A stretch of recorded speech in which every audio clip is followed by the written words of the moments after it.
confront your enemies? Are you ready to deal with them? Are you ready to receive power? Because the Bible tells me, and you will receive power when the Holy Spirit comes from you. You will be my witness. You must resist the power of God. Somebody say amen. I take this opportunity once again to welcome you in this service of confrontation. For those who don't know me, I am your daughter, Pastor Brenda Wairema. Wale wageni ambao wanijui, wenyeji wananijua sio kweli, wananiona pale kwa TV, nashiriki pale Nairobi, chini ya upako baba yangu Apostle Victor Mayowe. Yaani ametutuma tuje hapa Kungoma. Kungoma. Ili mabibi kwenda chini. Wale wale power. Ili mambo yako. Atende kwa maisha yako. Wewe ndio unataka chini.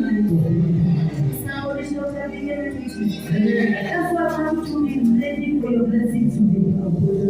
I want to be ready for your anointing today. For the anointing rest.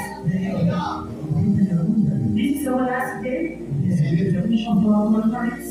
And because you have come to this house to receive knowledge, that enemy is fighting you. You are going to fight and deliver you. Anyone who is sitting on your blessing, you are going to become them in Jesus' name. We are going to anoint you so that you receive that power.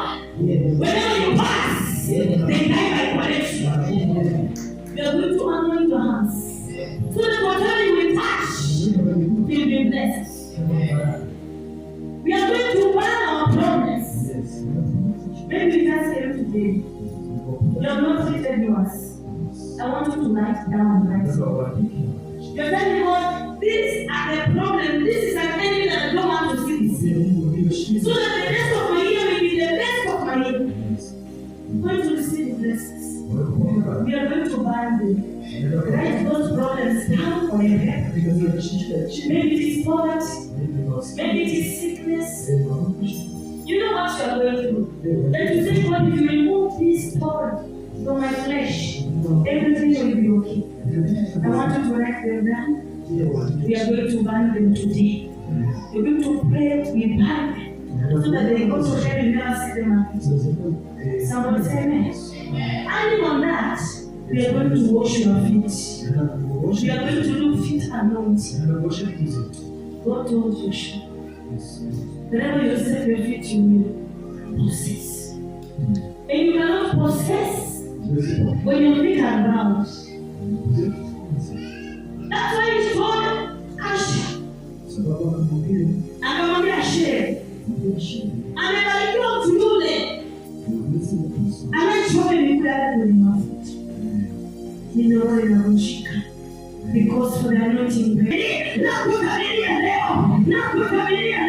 Kupitia ule upako. Kupitia baba yangu. Napaswa pita maneno.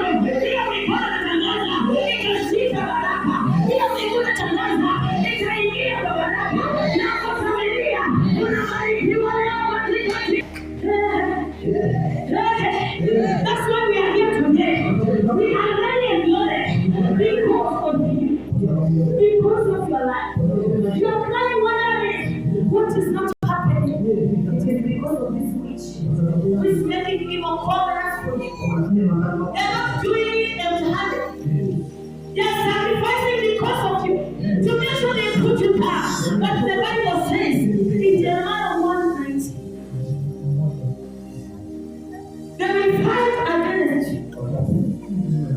They will fight, yes, seriously. Napigana nawe lakini hawatakushinda. Maana mimi nipo pamoja nawe, asema Bwana, ili nikuokoe. Amen. Sio mimi nimesema. Ni nani amesema? Ni Mungu.